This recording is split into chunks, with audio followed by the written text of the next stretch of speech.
এইবারে আমরা চেষ্টা করব কি, কোন ছেলে যখন লটারি খোর হয়ে গেছে, কোন ছেলে যখন গেঁজা খোর হয়ে গেছে, কোন ছেলে যখন লটারি দোকান করেছে, কোন ছেলে যখন গেঁজার দোকান করেছে, গেঁজা খোর হয়ে গেছে, কোন ছেলে যখন মদ খোর হয়ে গেছে, অনুরূপ ভাবে আমরা চেষ্টা করব তাকেও যাতে করে অন্যায় কাজ থেকে তাকে বিরত রাখা যায়। নেক কাজের দিকে যেমন ডাকছি, আর অন্যায় কাজে তো বাধা দেবো। কেমন বাধা দেবো? রাসূলুল্লাহ হাদিস পাকের মধ্যে বললেন, আল্লাহ নবী বললেন, অন্যায় কাজ যখন তোমরা দেখবে প্রতিবাদ করবে।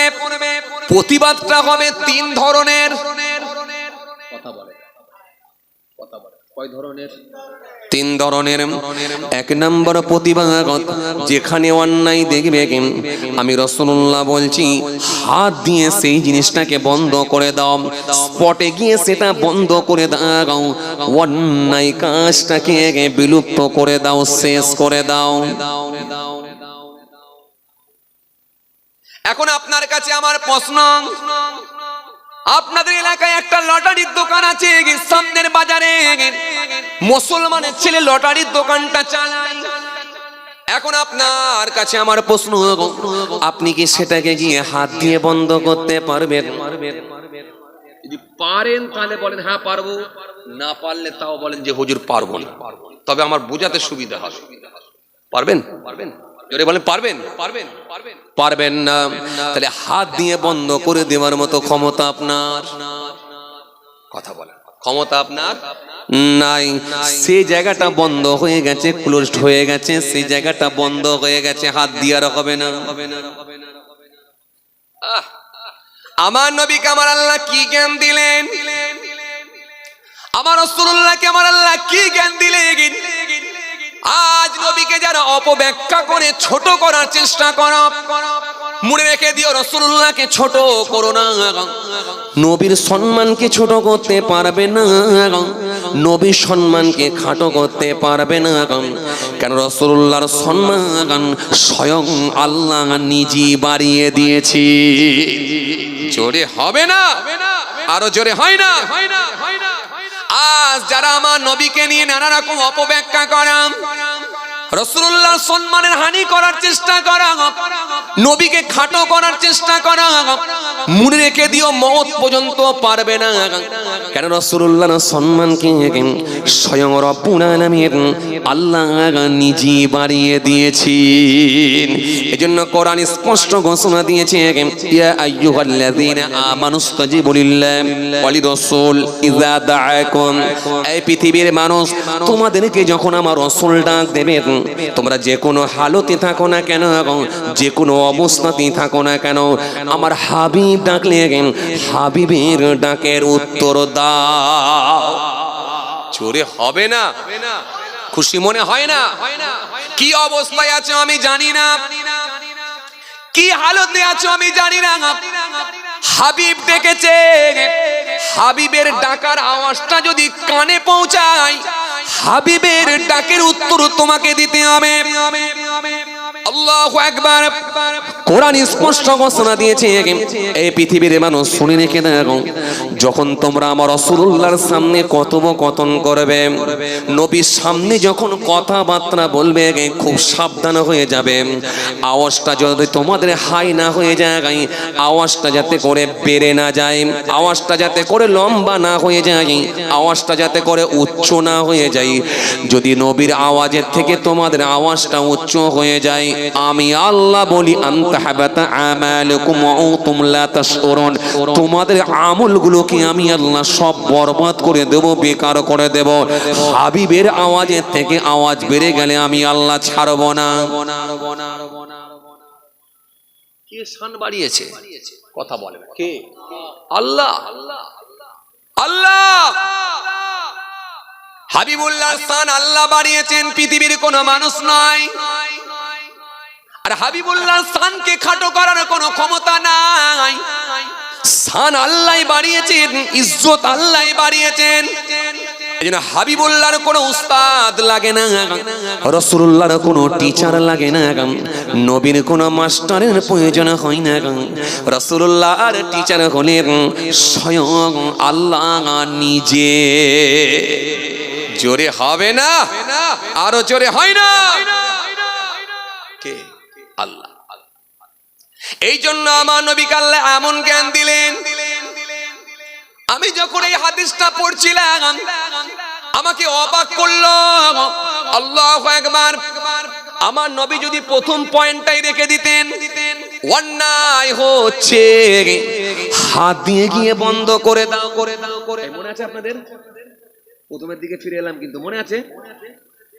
অন্যায় হচ্ছে হাত দিয়ে গিয়ে বন্ধ করে দাও, তাহলে পৃথিবীর জমিনে মারামারি খুনোখুনি বেড়ে যেত, বহু নিরীহ মানুষকে অ্যারেস্ট করে নিয়ে যেত।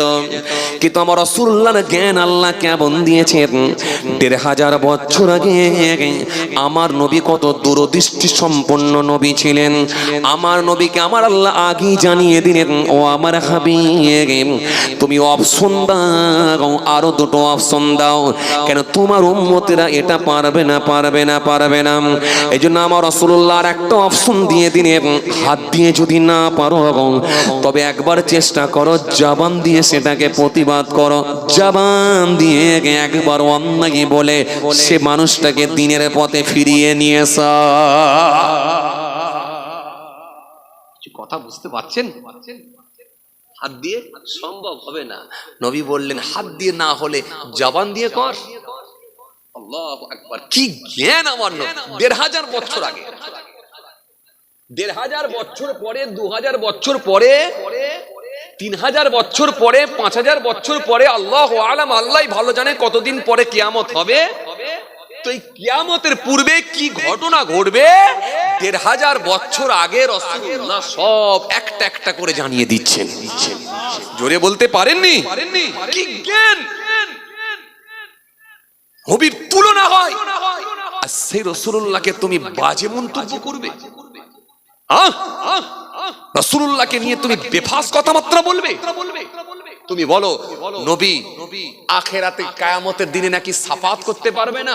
নাউযুবিল্লাহ মিন যালিক। তুমি বলো নবীকে জিবরাইল ফেরেশতা বললেন, হুজুর মেসওয়াক করে আসেন, মুখ দিয়ে দুর্গন্ধ বেরোচ্ছে। নাউযুবিল্লাহ মিন যালিক। তোমার লজ্জা হয় না? তোমার মতো উম্মতকে কাল কিয়ামতের ময়দানে রাসূলুল্লাহর সামনে তোমার দাঁড়াতে লজ্জা হবে। ওরকম আলেমের কোনো দরকার নাই, ওরকম বক্তার কোনো দরকার নাই, ওরকম মনি সাহেবের দরকার নাই, ওরকম পীর সাহেবের দরকার নাই, ওরকম মুফতি সাহেবের দরকার নাই, ওরকম ইমাম সাহেবের দরকার নাই। যার মধ্যে নবীর প্রেম ভালোবাসা নাই, যার মধ্যে নবীর প্রেম আছে, ভালোবাসা আছে, সেই মানুষটাকে আমার আল্লাহ খুশি হয়ে আল্লাহর জান্নাত দেবে। কি কথা ঠিক কিনা ভুল বলে? নবীর প্রেম নাই, হ্যাঁ বলে লা ইলাহা ইল্লাল্লাহ পর্যন্ত ঠিক ছিল, মুহাম্মদুর রাসূলুল্লাহ বলে শিরক হয়ে যাবে। নাউযুবিল্লাহ মিন যালিক।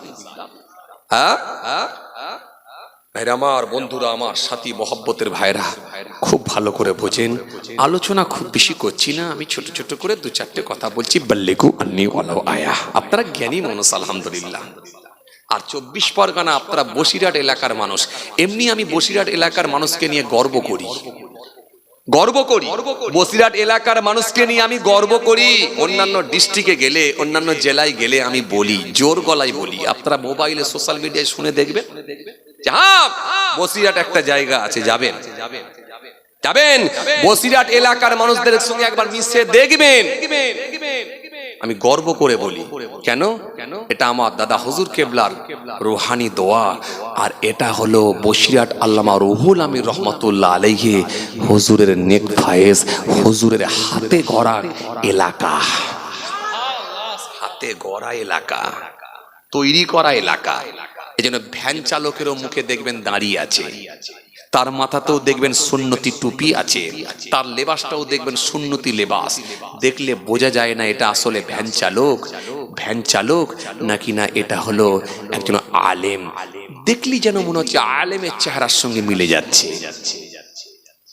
এটা আল্লামা হুজুরের জি হুজুর কেবলার এই এলাকার মোহাব্বত আর এই এলাকা হুজুরের হাতে তৈরি করা। ভাইরা আমার, বন্ধুরা আমার, সাথী মোহাব্বতের ভাইরা, চলুন আলোচনায় ফিরে যাই যে দিক থেকে ছেড়ে আসছিলাম। তাহলে পারলেন না তো জবান দিও আল্লাহ নবী বলেন একবার চেষ্টা করো, একবার চেষ্টা করো। কিরকম চেষ্টা একবার বলো। ওই লটারি কোন লোকটাকে তুমি একবার ডাকো, ওই অন্যায়কারীকে একবার ডাকো, ডেকে বলো ভাই এটা তো অন্যায় হচ্ছে ভাই, ও আমার ভাই লটারির দোকান করো না, কেননা আমার আল্লাহ লটারিকে হারাম করেছেন। মদের দোকান তুমি করো না, কেননা আমার আল্লাহ হারাম করেছেন। সুদের ব্যবসা করো না, কেননা আমার আল্লাহ হারাম করেছেন। ইয়ামহাকুল্লাহু রিবা ওয়া ইউরবিস সাদাকা, দান সাদকাকে আল্লাহ বৃদ্ধি করেছেন, সুদকে আমার আল্লাহ হারাম করেছেন। লাআনা রাসূলুল্লাহ সাল্লাল্লাহু আলাইহি সাল্লাম আকিলা রিবা ওয়া মুআকিলা ওয়া কাতিবা ওয়া শাহিদা ওয়া ক্বালাকুম সাওয়াউন। আল্লাহ নবী বললেন সুদখোর, সুদদাতা, সুদের লেখক, সুদের সাক্ষী, পাপের ক্ষেত্রে এরা সকলেই সমান সমান সমান। এই জন্য কোরআনে বিভিন্ন রকম আয়াত দেওয়া হয়েছে। আল্লাহ সুন্দর করে বলেছেন ওয়াহাল্লাল্লাহুল বাইয়া ওয়া হাররামা রিবা, ক্রয় বিক্রয়কে তোমাদের জন্য বৈধ করে দেওয়া হয়েছে, সুদ তোমাদের জন্য হারাম করা হয়েছে। কোরআন শরীফের মধ্যে আল্লাহ রাব্বুল আলামিন বলেছেন, সুন্দর করে বলেছেন ইয়ামহাকুল্লাহু রিবা ওয়া ইউরবিস সাদাকা ওয়াল্লাহু লা ইউহিব্বু কুল্লা কাফারিন আযীম। আল্লাহ স্পষ্ট ঘোষণা দিয়ে বললেন, কি বললেন? সুন্দর করে কোরআনে সুদ সম্পর্কে আল্লাহ একাধিক আয়াত দিয়েছেন, একাধিক হাদিস আল্লাহ নবী দিয়েছেন। সুতরাং এই হারাম কাজের সঙ্গে যখন কেউ যুক্ত থাকবে তখন আপনার কাজ হলো একবার অন্তত জবান দিয়ে প্রতিবাদ করা। হাত দিয়ে যদি নাও পারো, নবী দ্বিতীয় অপশন দিলেন জবান দিয়ে একবার প্রতিবাদ কর। প্রতিবাদ মনে আছে তো? সেই প্রতিবাদ যেটা আগে নিয়ে বলছিলাম ভাই, বুঝতে পারেননি? বাস এবারে কি করবে? একবার চেষ্টা কর। আমি নিজে এক লটারি খোরকে ডেকেছিলাম, আমি নিজে এক লটারি খোরকে ডাকলাম, লটারি খোরকে ডাকলাম কেন? লটারি খোরটাকে আমি চিনি। একদিন আমি গাড়ি নিয়ে যাচ্ছি, রোডের সাইডে একটু দাঁড়ালাম, দূর থেকে দেখছি লটারির টেবিল থেকে আমাকে সালাম দিচ্ছে, আসসালামু আলাইকুম। রাস্তার ওপার লটারির টেবিল থেকে চালাচ্ছে, কথা বুঝতে পারছো? আসলে তো সেই জ্ঞান নেই, ওখান থেকে চালাচ্ছে। ওয়ালাইকুম আসসালাম। মনে মনে ভাবলাম ছেলেটার তো একটু মুখ চেনা লাগছে, তাহলে অন্তত মুসলমানের একটু ছোঁয়া আছে, যেহেতু অন্তত সালামটা দিচ্ছে, চেষ্টাটা একবার করা যেতে পারে। চেষ্টা করতে অসুবিধা করছে। নবীর হাদিস সুন্দর করে নবী জানিয়েছেন, মান আহাব্বা লিল্লাহ ওয়া আগবাদা লিল্লাহ ওয়া আতা লিল্লাহ ওয়া মানা লিল্লাহ ফাকাদ ইসতাকমালাল ঈমান। মনে পড়ে গেল একবার চেষ্টা করো, আজ যদি না হয় দ্বিতীয় দিন যখন এই রাস্তা দিয়ে যাব একবার অন্তত চেষ্টা করবা।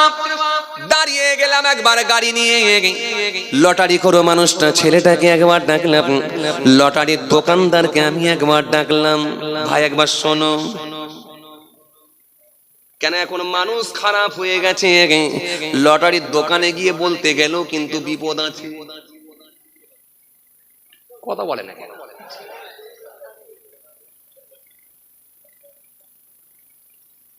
এজন্য রাসূলুল্লাহ বলেন ক্বালা ইয়াকুম ওয়াযান্না ফাইন্না যান্না আকযাবুল হাদিস। আল্লাহ নবী বললেন তোমরা ধারণা করো না, আন্দাজে কথা বলো না, ধারণা করাটাই হলো মিথ্যা। ধারণা করে ফেলবে। এখন এই লোক ইমাম সাহেব বেলা 11টার সময় একটু চুল দাড়ি শেভ করতে গেছে জুম্মার দিনে, মুদিখানা দোকানের পাশে লটারির দোকান, আর তার পাশে সেলুনের দোকান। এখন সেলুনের দোকানে যাচ্ছে চুলদাড়ি শেভ করবে বলে, চায়ের দোকান থেকে দুটো ছেলে বলা বলি করছে, দেখছিস একটু পরই মেম্বারে উঠে বড় বড় লেকচার দেবে। আর কোথায় যাচ্ছে দেখ।